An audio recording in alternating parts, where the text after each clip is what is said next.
ou de Flamengo ou de Estudiantes na próxima fase, né? Desse lado aqui, LDU e São Paulo com boa vantagem. A maior vantagem dos jogos de ida é da equipe equatoriana, com River Plate e Palmeiras. Daqui saem 2 semifinalistas.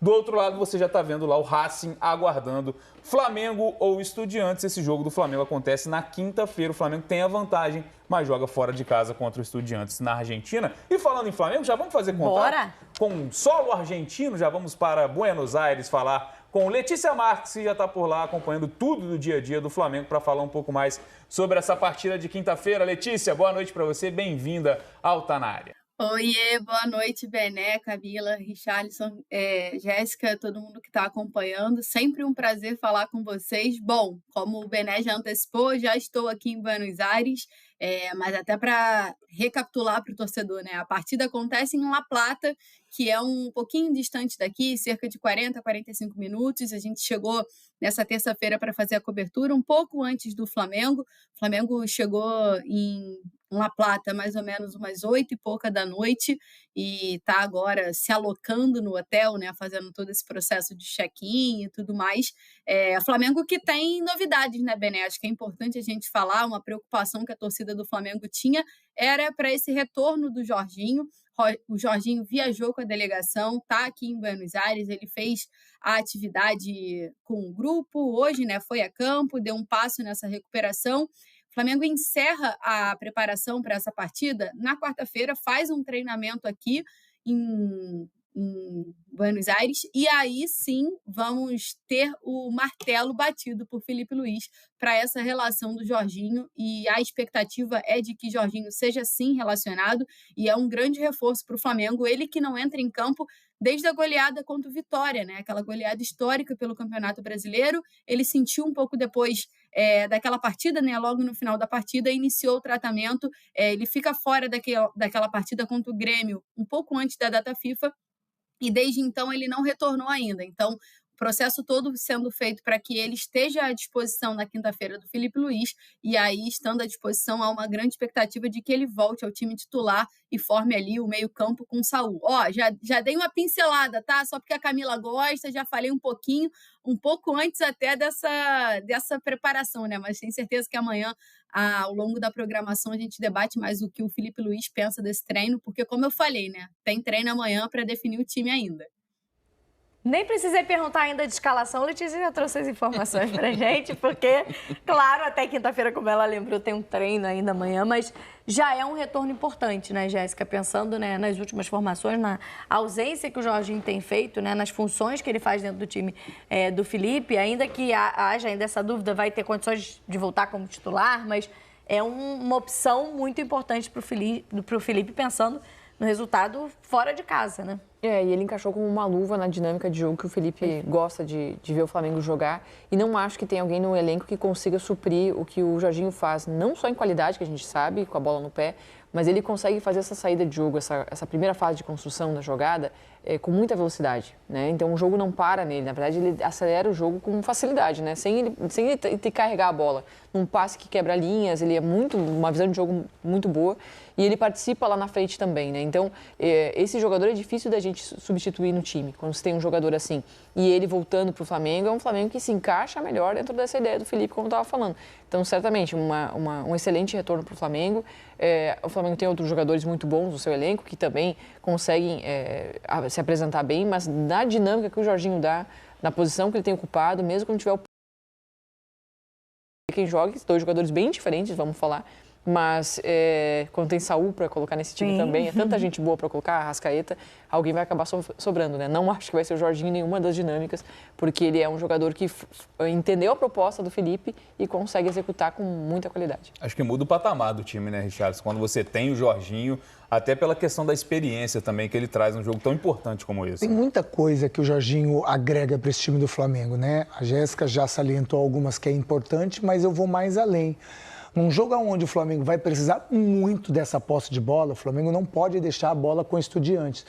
Não é a característica do Estudiantes, não é. Mas se o Flamengo deixar a bola com o Estudiantes, vai sofrer muito mais do que o necessário. E o Jorginho é esse jogador que vai ter essa posse, vai saber trabalhar, vai saber alongar, vai saber achar um passe entre linhas, vai saber acelerar quando tiver que acelerar, vai ter que saber movimentar a bola numa linha de 3 zagueiros para aliviar alguma coisa. Então, assim, o Flamengo ganha muita coisa. Qualidade técnica, não precisa falar. O Jorginho com a bola no pé, ele é algo absurdo. É um patamar diferente de todos aqueles que a gente tem visto aqui no futebol brasileiro. Agora, pela importância do jogo, eu acho que ele agrega muito mais ainda. O Flamengo precisa desse jogador para entender o jogo, as nuances que esse jogo vai propor para o Flamengo. Os 90 minutos, a gente sabe que tem vários joguinhos nesses 90 minutos. E o Jorginho entende muito rápido. O feeling dele é, opa, agora eu preciso acelerar. Opa, não, agora eu preciso cadenciar. Opa, agora eu preciso achar um passe entre linha para o Arrascaeta entrar no jogo. Então, essas coisas que o Jorginho traz para o Flamengo, com certeza amanhã, se caso ele for titular, vai aumentar mais ainda o patamar do Flamengo. A gente tem visto, né, Letícia, pelo menos no primeiro jogo, né, no Maracanã, o Felipe optou pela formação com o Arrascaeta e o Pedro, até porque os dois, né, têm sido muito importantes, principalmente o Arrascaeta em número de gols, de assistência, enfim, têm sido alguns dos principais jogadores desse time em partidas decisivas.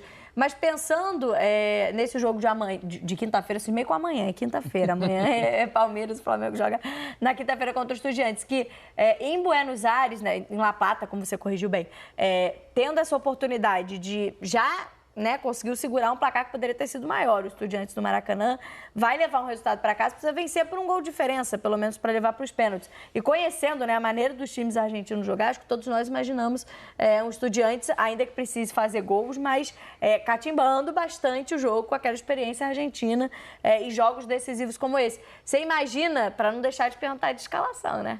Alguma surpresa do Felipe nesse sentido, assim, de pensar uma mudança do time em função da maneira como deve jogar esse Estudiantes? Aí você vai fazer a pergunta que a gente sempre debate, né? Pedro ou Bruno Henrique, né? Nesse momento da escalação, a gente sempre conversa sobre isso. Na última participação que eu tive, um pouco antes desse jogo do Estudiantes, a gente levantou essa questão porque o Bruno Henrique vinha sendo o escolhido nos jogos decisivos, né? Como foi o escolhido para surpresa de muitos na partida das oitavas contra o Internacional. Já nessa partida contra o Estudiantes no Maracanã, o Felipe Luiz ele optou pelo Pedro, como se desenhou ali nos últimos dias.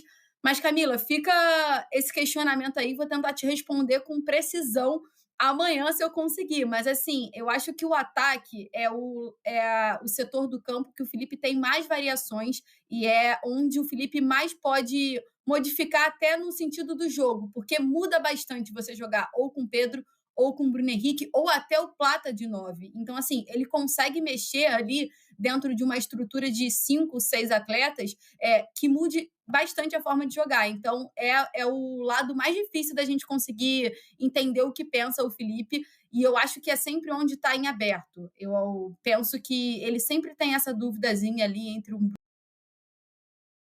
Para pontuar, Camila, acho que é importante, né? Teve toda aquela questão polêmica em relação ao cartão que o Plata levou no Maracanã.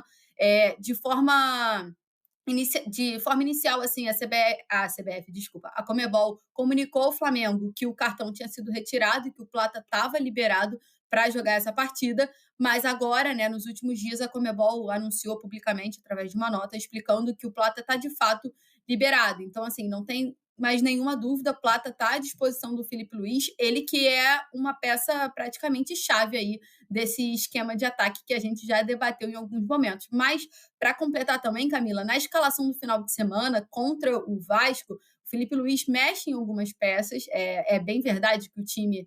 Praticamente, né, 5 atletas eram os atletas titulares, mas mexe bastante. Isso dá um indicativo do que ele pensa para esse jogo de quinta-feira. E ainda assim, acho que fica aberto o ataque, porque o Bruno Henrique não vinha jogando, mas joga como titular contra o Vasco. De certa forma, ele dá uma oportunidade do Bruno Henrique de recuperar, podendo pensar em utilizá-lo como titular na quinta-feira, mas também dá um descanso para o Pedro. O Felipe que justificou essa escalação contra o Vasco muito pela forma de como os atletas tiveram pouquíssimo tempo para uma recuperação, né? O Flamengo jogou na quinta contra o Estudiantes e jogou no domingo contra o Vasco. Então, assim, nem todo mundo conseguiu recuperar 100%. Então, para não correr risco de lesão e comprometer esse jogo decisivo aqui na Argentina, o Felipe Luiz mexeu um pouquinho na escalação. Então, já dá um indicativo do que a gente pode esperar da escalação de quinta-feira, Camila.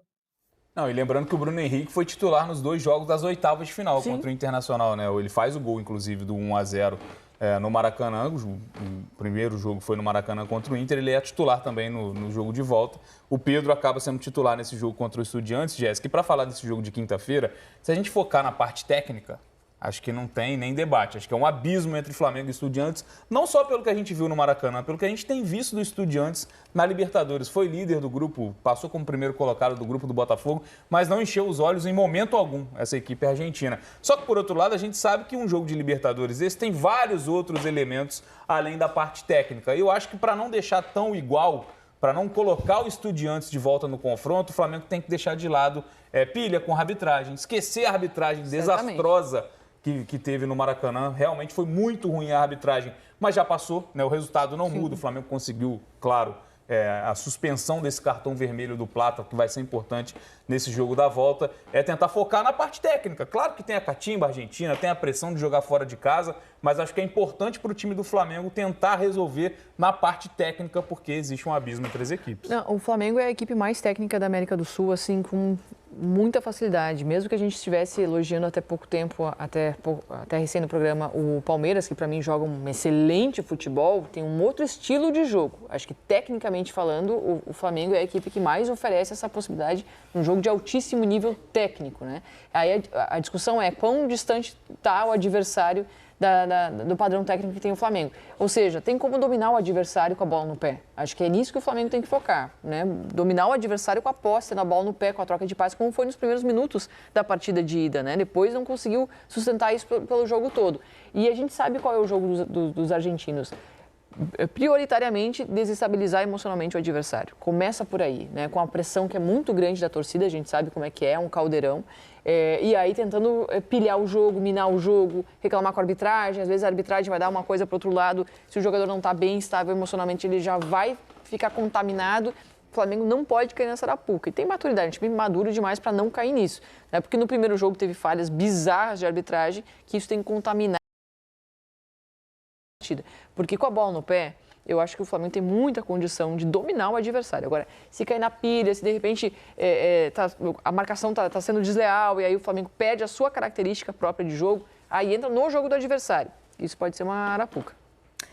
Obrigada, Letícia, pelas informações com a gente direto de Buenos Aires. Ainda vamos perturbar muito essa semana para saber a escalação até quinta-feira, para ter novidades desse time. Bom trabalho para você em Buenos Aires com a equipe do Flamengo na quinta-feira, esse confronto contra os Estudiantes lá na Argentina. E claro, a gente vai trazendo as informações ao longo da semana. E na quinta-feira, o Tá Na Área trazendo o Esquenta, todas as informações antes dessa partida decisiva. Então tá aí, meus amigos, o Flamengo que agora já se prepara pensando nesse confronto de volta contra o time do Estudiantes da Argentina, lá na Argentina. Exatamente isso, tá? É o confronto de volta. Primeiro jogo deu Flamengo no Maracanã. O Mengão conseguiu, inclusive, a vantagem. Vai poder jogar pelo empate, que é uma vantagem mínima. Não pode jogar com esse regulamento embaixo do braço de jeito nenhum. Tem que jogar para vencer, mesmo fora de casa. Né? A gente sabe que Libertadores é traiçoeira e não pode abrir nenhum tipo de margem, né? Nenhuma brecha para correr qualquer tipo de risco de eliminação. Então, Flamengo já focado, né? Chave virada, pronto e pensando nesse confronto contra os Estudiantes da Argentina. Felipe Luiz terá a volta de alguns atletas, vai com força máxima para esse confronto, que, na minha opinião, é o grande jogo do Flamengo no ano, tá? Estou confiante na classificação aí para as semifinais da Libertadores da América. Não vai ser fácil, nunca é fácil jogar contra time argentino, ainda mais jogando lá. Vou deixar aqui os créditos para o canal do Sport TV, o link dele se encontra na descrição do vídeo como forma de crédito. Daqui a pouco eu volto. Vou pedir a você que não é inscrito para se inscrever e deixar o like, porque já já eu tô voltando e trazendo mais informações do nosso Mengão para vocês. Afinal de contas, isso aqui é nossa paixão, isso aqui é nosso amor. Fui, nação!